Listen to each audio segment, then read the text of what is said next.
Faraday's first law said that the amount of hydrogen that gets consumed in a fuel cell reaction is directly proportional to the charge of current, basically the amount of current that gets made in that fuel cell reaction.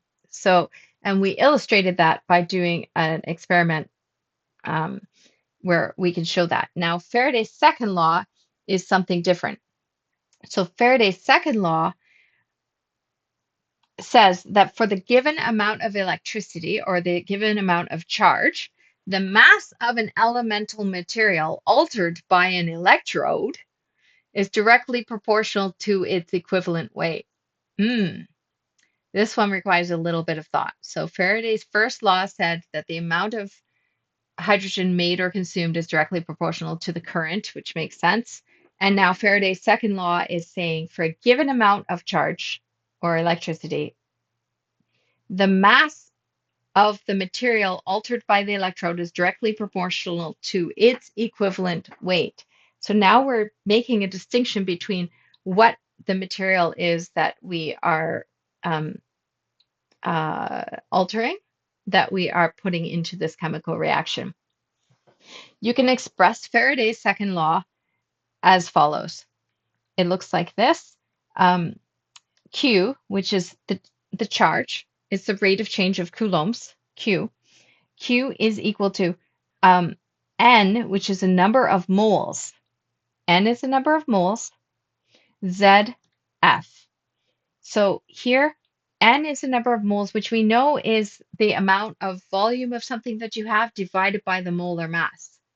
Because if we remember what molar mass is, or yeah, molar mass, it's the molar, it's the mass of 1 mole of a substance, and 1 mole is Avogadro's number of molecules.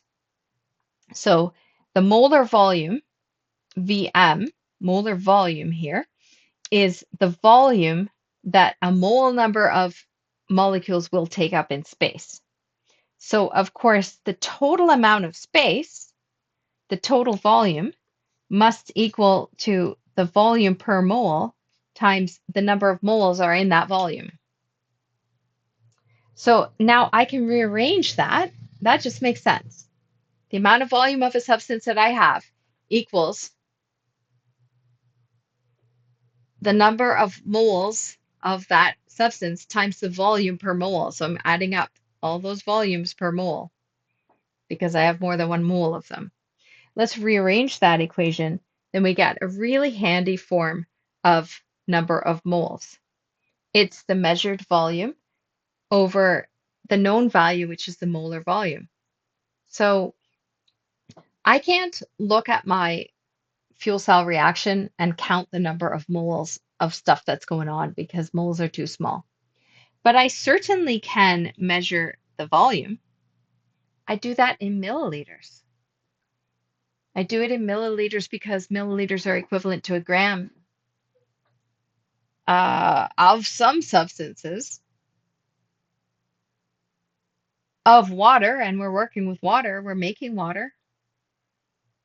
So I can, with any substance, I can measure its volume and I can divide it by the amount of volume that a mole takes up, and that would tell me the number of moles. So I can measure the volume of any substance, and basically, knowing how much volume a mole takes up, I can calculate the number of moles. So that's what the N is. It's a number of moles. Z is a number of electrons.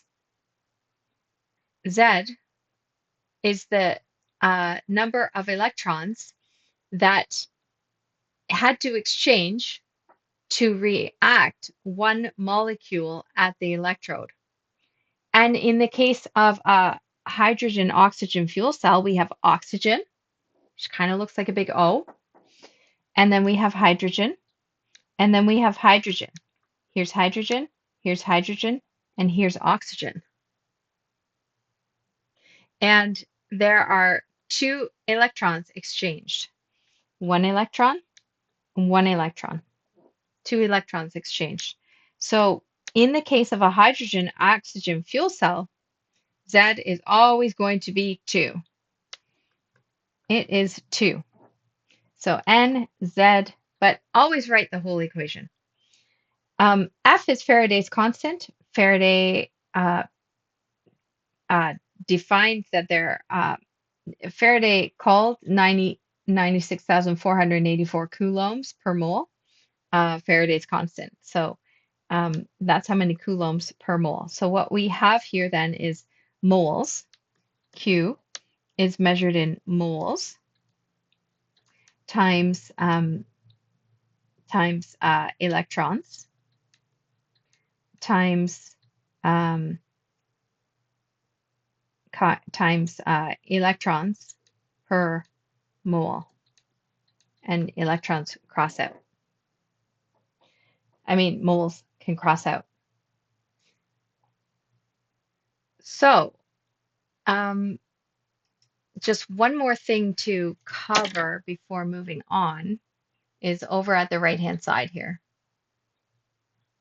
So when we did Faraday's first law, we said that the amount of material consumed is proportional to time, is proportional to current, therefore it's proportional to Q, this.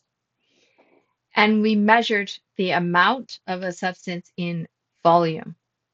But we can also say that this is true, this is true, this is true, because N is the amount of a substance.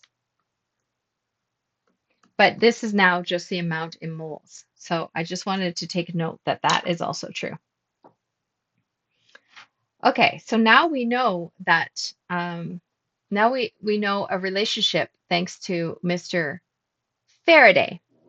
Mr. Faraday made this relationship that says it's Faraday's second law, and it's Q equals nzF.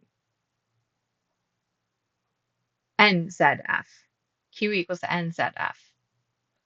Okay, so Q equals nzF.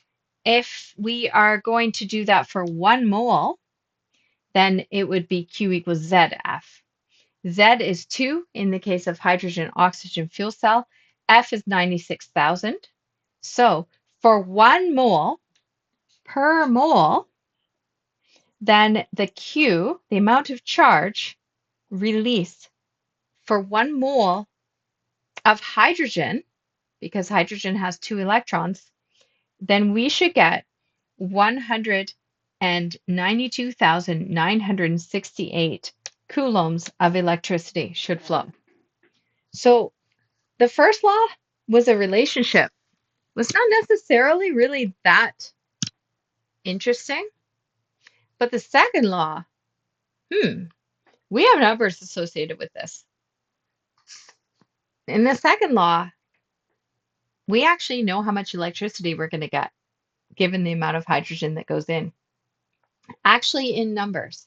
So theoretically, I should always get 192,968 coulombs of charge for 1 mole of hydrogen. How do I turn that into amps? Well, I need to use time. So I need to give an amount of time for this charge to happen, and then I'll have a rate of charge, which is very useful. So let's see if we actually do get this amount then. Let's see if we actually do. So theoretically, I said I'll get 192,968. So I ran an experiment, just like you ran an experiment, and I measured at a current of 850 amps. Sorry, milliamps. So that's 0.85 amps. Be careful that you have to convert that to amps in order to do this calculation. So that's 0.85 amps. I'm going to measure the volume at a time of arbitrarily 180 seconds. We could do this at any time, but I wanted to give it a solid amount of time to react. And oh, I could do this in any direction. I could do this in any direction, but I did the Faraday's first law in the fuel cell direction, but so I'm doing this one in the reaction or the electrolysis direction. So in the electrolysis direction, in which case I'm producing hydrogen and I'm consuming electrons, I'm consuming electricity, then I actually um, got 19 milliliters of hydrogen. So I can now calculate that. I actually measured it, right? I actually measured it in a vial here. So I can calculate that.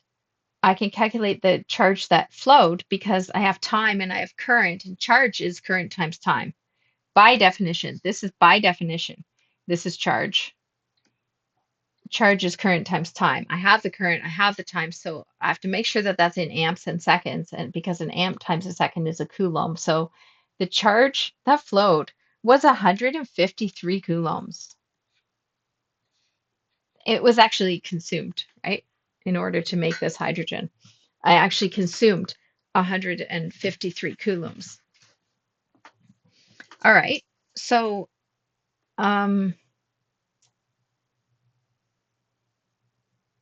that's not Q per mole. That's per the whole thing, not per mole. It's per 19 milliliters of hydrogen. How many moles is that? So we have to calculate the molar charge then. So the molar charge per mole, so 1 mole instead of whatever I had. How much should I have? This was for 19 milliliters. This is per 19 milliliters. Per 19 milliliters. So what was it per mole so I can compare it with this theoretical number? Per mole, I would say that uh, the volume that I measured, here's the volume that I measured. Let me change color.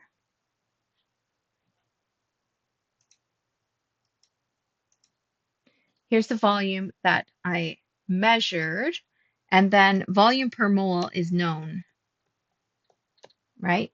So I take the volume that I measured over which is 19 milliliters, convert that to liters. Here's my 19 milliliters. This is 19 milliliters. It's going into the denominator here because I'm substituting in for N. Put that in the denominator, which of course brings VM back up to the numerator. This is just basic arithmetic here. And the VM is a known quantity at 24. 19 milliliters was a measured quantity when I ran this for 180 seconds. And 153 coulombs is what I have calculated, I times T. So really, this formula in here could be expressed as QM equals I times T VM over V. But that's a little bit advanced. I prefer it to be known as, built knowing what is going into it. And when I calculate all of that through, I get 193,300. 193,300. So experimentally in my graph, when I got, not in my graph, but in my device, when I got V experimental is 19 milliliters, I can calculate Faraday's second law tells me that I actually produced No, consumed. I actually consumed 193,300 coulombs per mole. Did I prove Faraday's second law? Does this prove Faraday's second law? If 192,968 equals 193,300, then we have illustrated Faraday's second law is true. They don't exactly match.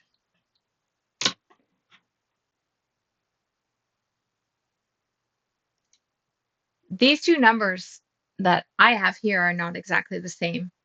It looks like in my experiment, it took 193,300 coulombs per mole to make the same amount of hydrogen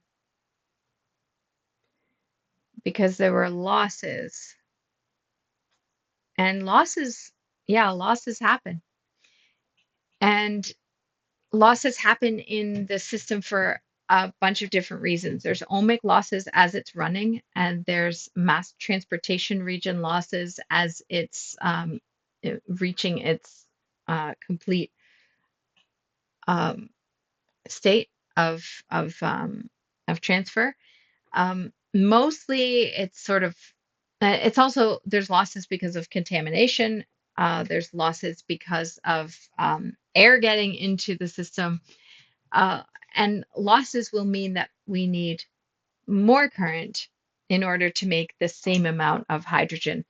I would be concerned if my experiment, so if you ran this and your numbers came out saying you required less charge to make the same amount of hydrogen than what Faraday says it will cost, then I would be very concerned because it should take more or the same amount. If you have a perfectly efficient system, then it should take 192,968 coulombs per mole in order to make um, uh, your 1 mole of hydrogen. Um, it should take 192,968 coulombs of charge to make your 1 mole of hydrogen. But if your experimental data is showing that it required less than that, then the data is wrong and it's measurement error. If it's requiring more than that, then there were some losses in the system, which is typical for a fuel cell system for various reasons. And there are a lot of different types of losses that we can explore.